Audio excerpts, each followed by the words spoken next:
অর্থনৈতিক শুমারি 2023 প্রকল্পের পক্ষ থেকে সবাইকে স্বাগত জানাচ্ছি।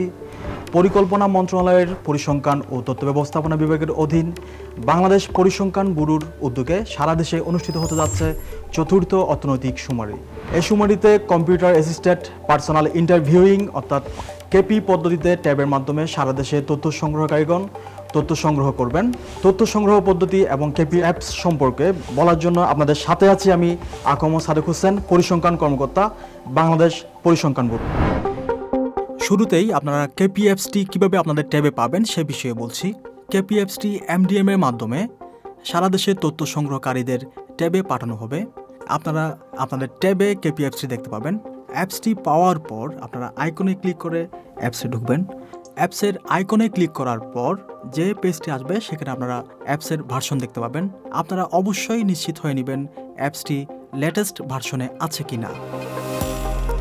আমরা এই পেজে দেখতে পাচ্ছি আইডি এবং পাসওয়ার্ড দেওয়ার জন্য দুটি ঘর আছে। সেখানে প্রত্যেক তথ্য সংগ্রহকারী তার আইডি এবং পাসওয়ার্ড দেওয়ার মাধ্যমে অ্যাপসে লগ ইন করতে পারবেন। আইসিএমএসে তথ্য সংগ্রহকারীদের যে মোবাইল নাম্বার দেওয়া আছে সেখানে টেক্সট মেসেজের মাধ্যমে আইডি এবং পাসওয়ার্ড পাঠানো হবে। সেই আইডি এবং পাসওয়ার্ড ব্যবহার করে তথ্য সংগ্রহকারীগণ লগ ইন করতে পারবেন। প্রত্যেক তথ্য সংগ্রহকারীর জন্য একটি নির্দিষ্ট আইডি এবং নির্দিষ্ট পাসওয়ার্ড থাকবে। অতএব প্রত্যেকে নিজ নিজ আইডি এবং পাসওয়ার্ড ব্যবহার করে লগ ইন করবেন। এখন যে ইন্টারফেসে আছি সেখানে দেখতে পাচ্ছি উপরের দিকে হেল্প নামে একটি অপশন আছে। হেল্প অপশনে ক্লিক করার পর মোবাইল নাম্বার দিয়ে কোনো অপশনে ক্লিক করলে আমরা ট্যাবে যে সিমটি আছে সেই সিমের নাম্বার কত সেটি দেখতে পাবো। এরপরে অপশনটি ইন্টারনেট ব্যালেন্স দেখুন, অর্থাৎ ট্যাবে যে সিম আছে সেখানে ইন্টারনেট ব্যালেন্স কত আছে সেটি আমরা এখান থেকে দেখতে পাবো। এরপর অপশন ডাটা প্যাক কিনুন, অর্থাৎ যদি ডাটা প্যাক কিনতে হয় আমাদের সেই ক্ষেত্রে এই অপশনে ক্লিক করার মাধ্যমে তা কেনা যাবে। এরপরে যে অপশনটি আছে সেটি হচ্ছে ইন্টারনেট স্পিড দেখুন, অর্থাৎ ট্যাবে ইন্টারনেট কানেকশন চালু থাকলে ইন্টারনেটের স্পিড কত সেটি দেখার জন্য আমরা এখানে ক্লিক করব। এরপরে বাংলাদেশ পরিসংখ্যান ব্যুরো এমডিএম অ্যাপস সংক্রান্ত এবং ইন্টারনেট ও ইন্টারনেট কানেকশন সংক্রান্ত বিভিন্ন হেল্পলাইন নাম্বার দেওয়া আছে। আপনারা এই নাম্বারগুলোতে কল করার মাধ্যমে অ্যাপস এবং অ্যাপস সংক্রান্ত বিভিন্ন সমস্যার সমাধান পাবেন। আমরা আবার লগ ইন পেজে ফিরে এলাম। এখানে তথ্য সংগ্রহকারীগণ তাদের আইডি এবং পাসওয়ার্ড দিয়ে লগ ইন করবেন। আমরা এখন ট্রেনিংয়ের উদ্দেশ্যে একটি টেস্ট আইডি দিয়ে লগ ইন করব। লগ ইন করার পর এখন আপনার ছবি সেট করতে হবে, অর্থাৎ তথ্য সংগ্রহকারী তার নিজের ছবি তার প্রোফাইলে সেট করবেন। এক্ষেত্রে তিনটি অপশন। প্রথমত বাছাই করুন, অর্থাৎ তিনি তার ট্যাবে থাকা যে কোনো ছবি বাছাই করতে পারবেন। দ্বিতীয় অপশনটি হচ্ছে নতুন ছবি তুলুন, অর্থাৎ তিনি ট্যাবের ক্যামেরা ব্যবহার করে ছবি তুলতে পারবেন। অথবা তিনি যদি পরবর্তীতে তার ছবি সেট করতে চান তাহলে এড়িয়ে যান অপশনে ক্লিক করবেন। ছবি সেট করার পর যে পেজটি দেখা যাচ্ছে সেটি মূলত ড্যাশবোর্ড। ড্যাশবোর্ডের উপরের দিকে দেখতে পাচ্ছি আমরা প্রোফাইল নামে একটি বাটন আছে। আমরা যদি প্রোফাইল বাটনে ক্লিক করি তাহলে প্রোফাইল সম্পর্কে বিস্তারিত জানতে পারবো। প্রোফাইলে তথ্য সংগ্রহকারীর পরিচিতি এবং তথ্য সংগ্রহকারীর এলাকায় দায়িত্বরত সুপারভাইজার, জোনাল অফিসার এবং শুমারি সমন্বয়কারীগণের নাম এবং মোবাইল নাম্বার থাকবে। এছাড়া তথ্য সংগ্রহকারী যে এলাকায় কাজ করবেন সেই এলাকার বিস্তারিত তথ্য এখানে থাকবে। তিনি এখান থেকে তার ইনুমারেশন এরিয়াগুলো দেখতে পাবেন। আরেকটি জিনিস বলা দরকার, তথ্য সংগ্রহকারী অবশ্যই ভার্সন আপডেট করে লগ ইনের পর প্রোফাইল রিফ্রেশ করে নেবেন। প্রোফাইল রিফ্রেশের মাধ্যমে পূর্বের কোনো টেস্ট ডাটা থেকে থাকলে সেগুলো ডিলিট হয়ে যাবে।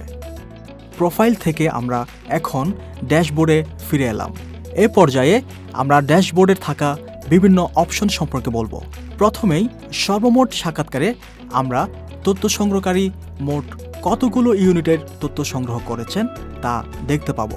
এরপর অর্থনৈতিক কর্মকাণ্ড সম্পন্ন খানা অপশনটিতে তথ্য সংগ্রহকারী সর্বমোট কতটি অর্থনৈতিক কর্মকাণ্ড সম্পন্ন খানার তথ্য সংগ্রহ করেছেন সেটি দেখা যাবে। প্রতিষ্ঠান অপশনটিতে তিনি সর্বমোট কতটি প্রতিষ্ঠানের তথ্য সংগ্রহ করেছেন সেটি দেখা যাবে। পরের অপশনটিতে তিনি সর্বমোট কতটি প্রাতিষ্ঠানিক কৃষি খামারের তথ্য সংগ্রহ করেছেন সেটি দেখতে পাবেন। অন্যান্য খানা অপশন থেকে তথ্য সংগ্রহকারী মোট কতটি অন্যান্য খানার তথ্য সংগ্রহ করেছেন সেটি দেখতে পাবেন। আংশিক সংগৃহীত অপশনটি থেকে আংশিকভাবে তথ্য সংগ্রহ করা হয়েছে এমন ইউনিটের সংখ্যা দেখা যাবে। এছাড়া সম্পূর্ণ সংগৃহীত অপশনটি থেকে সম্পূর্ণ তথ্য সংগ্রহ করা হয়েছে এমন ইউনিটের সংখ্যা দেখা যাবে। এই অপশনটিতে সার্ভারে মোট কতটি ইউনিটের তথ্য প্রেরণ করা হয়েছে তা দেখা যাবে। উপরের দিকে আমরা আরেকটি অপশন দেখতে পাচ্ছি, পুনঃ যাচাই করুন। সার্ভারে প্রেরণের পরও সংশোধনের জন্য পাঠানো সংশোধিত ইউনিটের তথ্যগুলো এখানে দেখা যাবে। আমরা যে ইন্টারফেসে আছি সেটার নিচের দিকে দেখতে পাচ্ছি ইএ ভিত্তিক ইউনিটের সংখ্যা। এখান থেকে তথ্য সংগ্রহকারী তার ইকো ইএ এরিয়া অনুযায়ী মোট সংগৃহীত ইউনিটের সংখ্যা দেখতে পাবেন।